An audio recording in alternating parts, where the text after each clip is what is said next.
नमस्कार दोस्तों, आपका स्वागत करता हूं मेरे चैनल टीएलसी पे। आज करीबन 2 साल बाद मैं अपना चैनल रिवाइव कर रहा हूं, लेकिन रिवाइव भी एक बहुत ट्रेंडिंग व्यक्ति के बायोग्राफी से शुरू कर रहा हूं, जो कि हैं अली खमनई। खमनई का पूरा नाम आयतुल्ला सैयद अली हुसैन खमनई है। अच्छा, इनका इतिहास जानने से पहले हमें ईरान का भी इतिहास जानना चाहिए।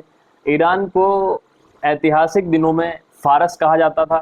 इसका जो सिविलाइजेशन था वो एलमाइट्स 3200 बीसीई से शुरू हुआ था। यह अकेमेनिड, पार्थिन और ससानी जैसे पावरफुल एम्पायर्स का घर रहा था। फिर 7th सेंचुरी में ईरान में इस्लामी ताकतों और इस्लामिक रेवोल्यूशंस की वजह से एक या मजहबी देश बन गया। तब से यह एक इस्लाम राष्ट्र घोषित है।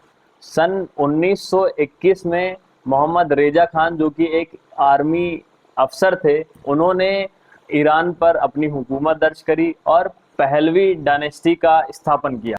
फिर आते हैं अपने खैमनई साहब।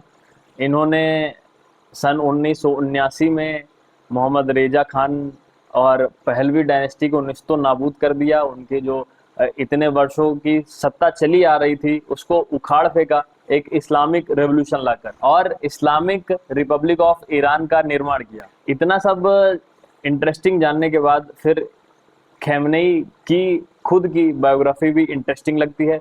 इस इंटरेस्टिंग बायोग्राफी को शुरू करने से पहले मैं एक खैमनई का किस्सा बता दूं। सन 1981 में खैमनई के जब एक राजनीतिक और पावरफुल आदमी बन गए थे, तब इनके काफी दुश्मन भी पैदा हो गए थे। तो 1981 में एक प्रेस कॉन्फ्रेंस के दौरान इनके बगल एक टेप रिकॉर्डर रखा था, जो कि ब्लास्ट कर दिया। वहां पे ही बैठे किसी आदमी के हाथ में रिमोट था और उन्होंने दबाया और इनके बगल ब्लास्ट हो गया। इस इस विस्फोट से खैमनई का दायां हाथ पैरालाइज हो गया और उनके एक कान में भी सुनने में भी दिक्कत है। इन शारीरिक कमजोरियों के बावजूद खैमनई एक पावरफुल लीडर की तरह उभरे और पूरे ईरान पर, मौजूदा ईरान पर भी उन्होंने सत्ता कायम कर रखी है। खैमनई का जन्म 1939 में ईरान के मशहद में हुआ था। इनके पिता जावेद एक मौलवी थे। जावेद के कुल 8 बच्चों में से खैमनई दूसरे नंबर पे थे। उन्होंने शुरुआती दिनों की पढ़ाई हाफजा में की थी, जहाँ पे उनके गुरु आयतुल्ला मिलानी थे।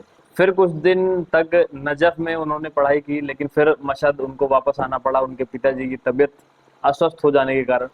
और फिर कोम में हुसैन बोरूजर्दी और रोहुल्ला खैमनई के अंडर में उन्होंने आगे की पढ़ाइयाँ की, जहाँ पर धीमे धीमे उनका जो रुख था वो राजनीति की तरफ जाने लगा।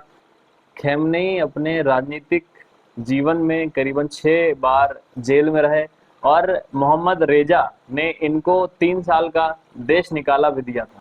फिर 1979 में मोहम्मद रेजा खान की पहलवी डायनेस्टी को उखाड़ फेंकने के बाद और 1981 में मोहम्मद रजई, जो कि ईरान के पहले प्रेसिडेंट थे, उनके असैसिनेशन के बाद करीबन 97% वोट से खैमनई प्रेसिडेंट बने।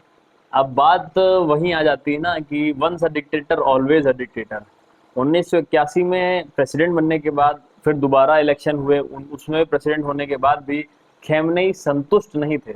उन्होंने असेंबली से कॉन्स्टिट्यूशन में अमेंडमेंट करा के, संशोधन करा के एक सुप्रीम लीडर का नया पोस्ट ईरान में लेके आए और खुद को नामित करवाया, और तब से वो लगातार ईरान के सुप्रीम लीडर बने हुए हैं।